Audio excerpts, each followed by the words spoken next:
عطا بن یسار نے بیان کیا، ان سے حضرت عبداللہ بن عباس رضی اللہ عنہ نے کہ نبی کریم صلی اللہ علیہ وسلم کے زمانے میں سورج کو گرہن لگا تو آپ صلی اللہ علیہ وسلم نے نماز پڑھی تھی۔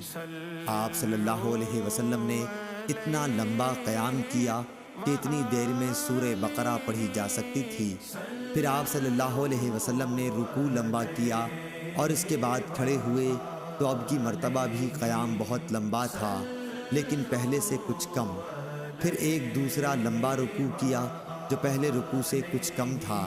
پھر آپ صلی اللہ علیہ وسلم سجدے میں گئے، سجدے سے اٹھ کر پھر لمبا قیام کیا لیکن پہلے قیام کے مقابلے میں کم لمبا تھا۔ پھر ایک لمبا رکوع کیا، یہ رکوع بھی پہلے رکوع کے مقابلے میں کم تھا۔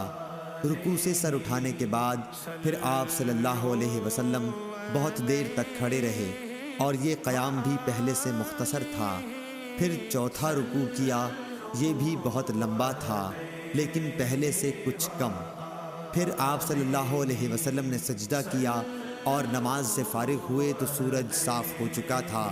اس کے بعد آپ صلی اللہ علیہ وسلم نے خطبے میں فرمایا کہ سورج اور چاند دونوں اللہ تعالیٰ کی نشانیاں ہیں اور کسی کی موت و زندگی کی وجہ سے ان میں گرہن نہیں لگتا، اس لیے جب تم کو معلوم ہو کہ گرہن لگ گیا ہے تو اللہ تعالیٰ کا ذکر کرو۔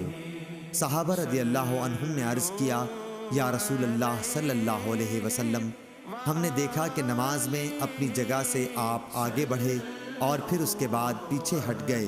آپ نے فرمایا کہ میں نے جنت دیکھی اور اس کا ایک خوشہ توڑنا چاہا تھا، اگر میں اسے توڑ سکتا تو تم اسے رہتی دنیا تک کھاتے، اور مجھے جہنم بھی دکھائی گئی، میں نے اس سے زیادہ بھیانک اور خوفناک منظر کبھی نہیں دیکھا، میں نے دیکھا اس میں عورتیں زیادہ ہیں۔ کسی نے پوچھا، یا رسول اللہ صلی اللہ علیہ وسلم، اس کی کیا وجہ ہے؟ آپ نے فرمایا کہ اپنے کفر انکار کی وجہ سے۔ پوچھا گیا، کیا اللہ تعالیٰ کا کفر انکار کرتی ہیں؟ آپ صلی اللہ علیہ وسلم نے فرمایا کہ شوہر اور احسان کا کفر کرتی ہیں۔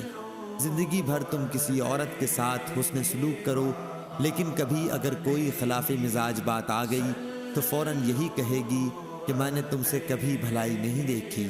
صحیح بخاری، حدیث نمبر 1052۔